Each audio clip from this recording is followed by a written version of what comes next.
नमस्कार सांग माने जय जगन्नाथ। तो आज आम संध्या बेले बाहरी गलु जड़े खास लोक भेट करने को। से खास लोकटी किए भिडटी आग को देखिए जापर। तो आम पाखे पहुँचा भितर मुझे गोटे स्टोरी कहूँ। समस्ते सक्सेस देखते किंतु ता पछरे थिबा कष्ट कहीं देखते नहीं। और जदि से जड़े झील ता स्ट्रगल तो अनेक प्रकार रही थाए। आज मो सांग पाखक जाऊँगी ता विषय आपन किसी कहूँ। से केबे भाभी नथिला छोट एक फूड बिजनेस ताकू तार परिचय दब। अनेक असुविधा आसीथिला हेले से हार मान नथिला। कहार सपोर्ट नथिला केवल निज उपर भरोसा करथिला। से लोके कथा कहूथिले किंतु से निज काम रे व्यस्त थिला।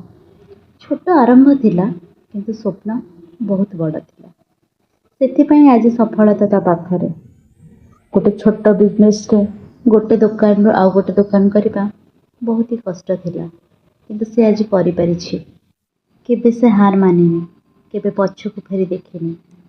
केबे पैसा कम थिला, केबे सपोर्ट नथिला, किंतु से स्वप्न देखिबा केबे भी छाड़ी नथिला। स्वप्न देखिबा सहज किंतु से स्वप्न पई दिन राति परिश्रम करिबाटा सहज नथिला।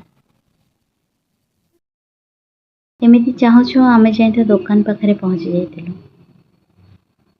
दुकान पाखरे प्रथम दिन ही बहुत ही भीड़ थिला। प्रथमे सांग देखि मते टिके हसी देथिला।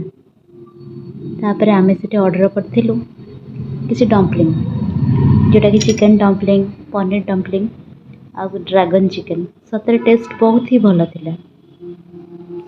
तापरे खाई पी सांगठो विदाय ने घर फिरथिलु।